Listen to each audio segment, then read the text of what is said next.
श्रीमद् भागवत महापुराण सप्तम स्कंद द्वितीय अध्याय। हिरण्याक्ष का वध होने पर हिरण्यकशिपु का अपनी माता और कुटुंबियों को समझाना। नारद जी ने कहा, युधिष्ठिर, जब भगवान ने वराह अवतार धारण करके हिरण्याक्ष को मार डाला, तब भाई के इस प्रकार मारे जाने पर हिरण्यकशिपु रोष से जल भुन गया और शोक से संतप्त हो उठा। वह क्रोध से कांपता हुआ अपने दांतों से बार बार होठ चबाने लगा। क्रोध से दहकती हुई आंखों की आग के धुएं से धूमिल हुए आकाश की ओर देखता हुआ वह कहने लगा।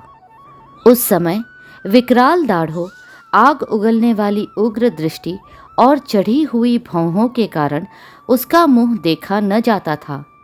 भरी सभा में त्रिशूल उठाकर उसने द्विमूर्धा, त्रयक्ष, शंबर, शतबाहु, हयग्रीव, नमुची, पाक, इलवल, विप्रचित्ति, पुलोमा और शकुन आदि को संबोधन करके कहा, दैत्यों और दानवों, तुम सब लोग मेरी बात सुनो और उसके बाद जैसे मैं कहता हूँ वैसे करो।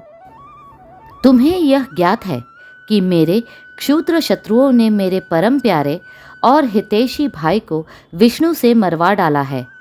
यद्यपि वह देवता और दैत्य दोनों के प्रति समान है, तथापि दौड़ धूप और अनुनय विनय करके देवताओं ने उसे अपने पक्ष में कर लिया है।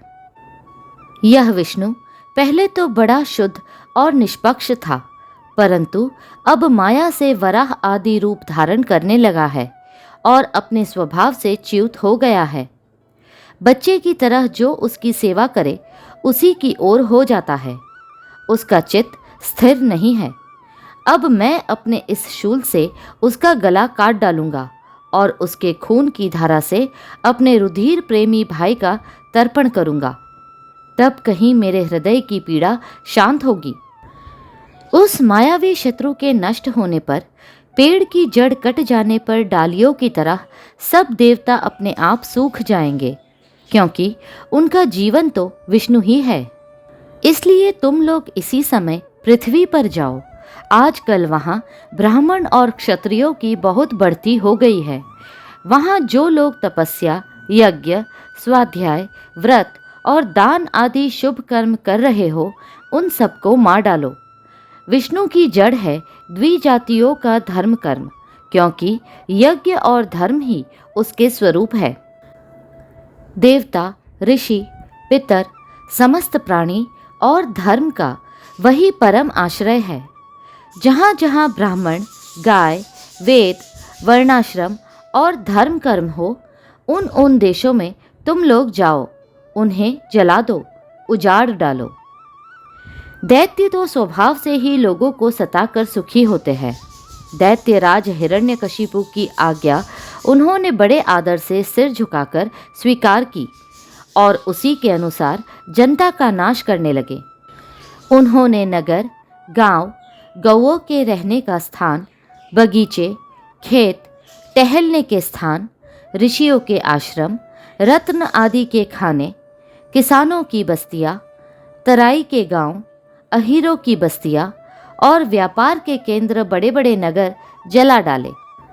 कुछ दैत्यों ने खोदने के शस्त्रों से बड़े बड़े पुल, परकोटे और नगर के फाटकों को तोड़ फोड़ डाला, तथा दूसरों ने कुल्हाड़ियों से फले फूले हरे भरे पेड़ काट डाले। कुछ दैत्यों ने जलती हुई लकड़ियों से लोगों के घर जला दिए। इस प्रकार दैत्यों ने निरीह प्रजा का बड़ा उत्पीड़न किया। उस समय देवता लोग स्वर्ग छोड़कर छिपे रूप से पृथ्वी में विचरण करते थे। युधिष्ठिर, भाई की मृत्यु से हिरण्यकशिपु को बड़ा दुख हुआ था। जब उसने उसकी अंत्येष्टि क्रिया से छुट्टी पाली, तब शकुनी, शंबर, घृष्ट, भूत संतापन, वृक, कालनाभ, महानाभ, हरिशमश्रु और उत्कच अपने इन भतीजों को सांत्वना दी। उनकी माता ऋषाभानु को और अपनी माता दिति को देश काल के अनुसार मधुर वाणी से समझाते हुए कहा। हिरण्यकशिपु ने कहा, मेरी प्यारी माँ, बहू और पुत्रों, तुम्हें वीर हिरण्याक्ष के लिए किसी प्रकार का शोक नहीं करना चाहिए। वीर पुरुष तो ऐसा चाहते ही है कि लड़ाई के मैदान में अपने शत्रु के सामने उसके दांत खट्टे करके प्राण त्याग करे। वीरों के लिए ऐसी ही मृत्यु श्लाघनीय होती है। देवी, जैसे प्याऊ पर बहुत से लोग इकट्ठे हो जाते हैं परंतु उनका मिलना जुलना थोड़ी देर के लिए ही होता है, वैसे ही अपने कर्मों के फेर से दैववश जीव भी मिलते और बिछुड़ते हैं। वास्तव में आत्मा नित्य, अविनाशी, शुद्ध, सर्वगत, सर्वज्ञ और देह इंद्रिय आदि से पृथक है। वह अपनी अविद्या से ही देह आदि की सृष्टि करके भोगों के साधन सूक्ष्म शरीर को स्वीकार करता है। जैसे हिलते हुए पानी के साथ उसमें प्रतिबिंबित होने वाले वृक्ष भी हिलते से जान पड़ते हैं और घुमाई जाती हुई आंख के साथ सारी पृथ्वी ही घूमती सी दिखाई देती है, कल्याणी, वैसे ही विषयों के कारण मन भटकने लगता है और वास्तव में निर्विकार होने पर भी उसी के समान आत्मा भी भटकता हुआ सा जान पड़ता है। उसका स्थूल और सूक्ष्म शरीरों से कोई भी संबंध नहीं है, फिर भी वह संबंधी सा जान पड़ता है। सब प्रकार से शरीर रहित आत्मा को शरीर समझ लेना यही तो अज्ञान है। इसी से प्रिय अथवा अप्रिय वस्तुओं का मिलना और बिछुड़ना होता है। इसी से कर्मों के साथ संबंध हो जाने के कारण संसार में भटकना पड़ता है। जन्म, मृत्यु, अनेकों प्रकार के शोक, अविवेक, चिंता और विवेक की विस्मृति, सबका कारण यह अज्ञान ही है। इस विषय में महात्मा लोग एक प्राचीन इतिहास कहा करते हैं। वह इतिहास मरे हुए मनुष्य के संबंधियों के साथ यमराज की बातचीत है। तुम लोग ध्यान से उसे सुनो। उशीनर देश में एक बड़ा यशस्वी राजा था। उसका नाम था सुयज्ञ। लड़ाई में शत्रुओं ने उसे मार डाला। उस समय उसके भाई बंधु उसे घेर कर बैठ गए।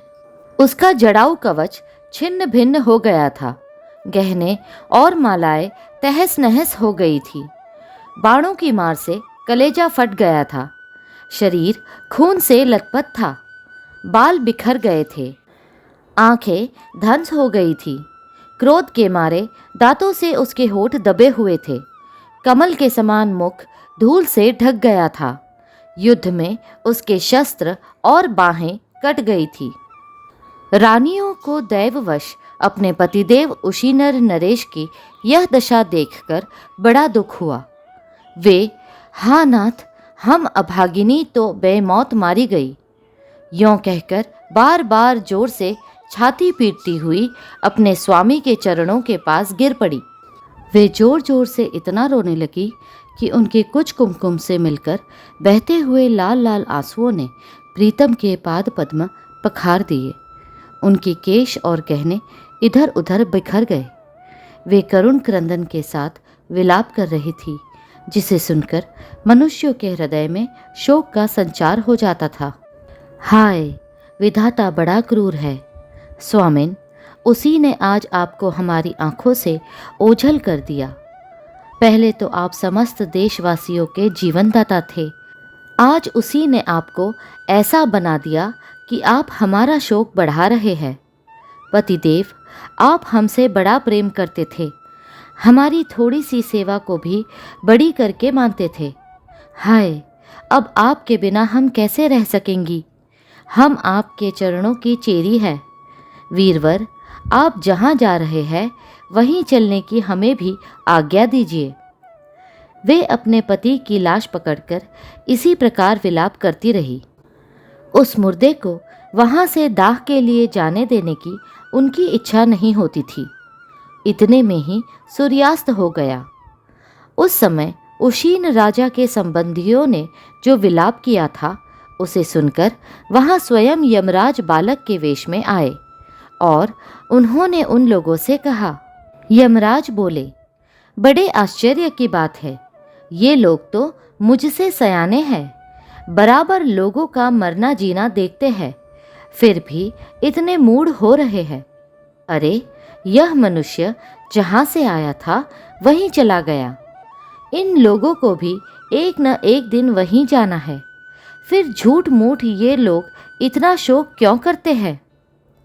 हम तो तुमसे लाख गुने अच्छे हैं, परम धन्य हैं, क्योंकि हमारे माँ बाप ने हमें छोड़ दिया है। हमारे शरीर में पर्याप्त बल भी नहीं है, फिर भी हमें कोई चिंता नहीं है। भेड़िए आदि हिंसक जंतु हमारा बाल भी बांका नहीं कर पाते। जिसने गर्भ में रक्षा की थी वही इस जीवन में भी हमारी रक्षा करता रहता है। देवियों, जो अविनाशी ईश्वर अपनी मौज से इस जगत को बनाता है, रखता है और बिगाड़ देता है, उस प्रभु का यह एक खिलौना मात्र है।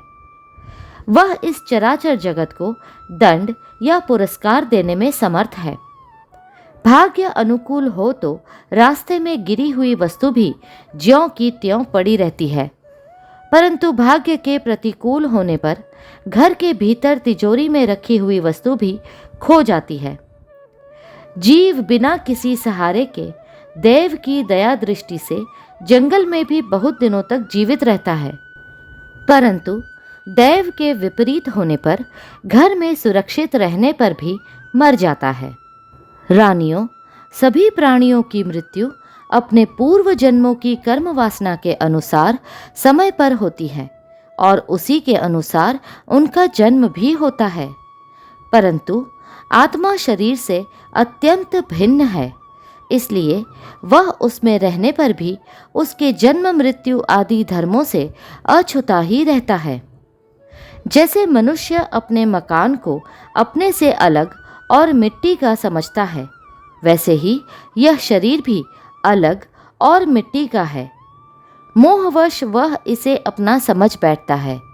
जैसे बुलबुले आदि पानी के विकार, घड़े आदि मिट्टी के विकार और गहने आदि स्वर्ण के विकार समय पर बनते हैं, रूपांतरित होते हैं तथा नष्ट हो जाते हैं, वैसे ही इन्हीं तीनों के विकार से बना हुआ यह शरीर भी समय पर बन बिगड़ जाता है।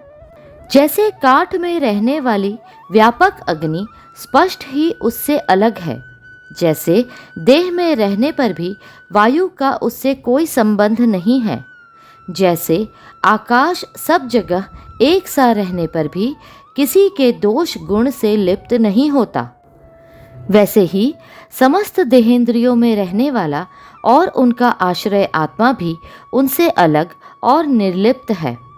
मूर्खों, जिसके लिए तुम सब शोक कर रहे हो, वह सुयज्ञ नाम का शरीर तो तुम्हारे सामने पड़ा है। तुम लोग इसी को देखते थे।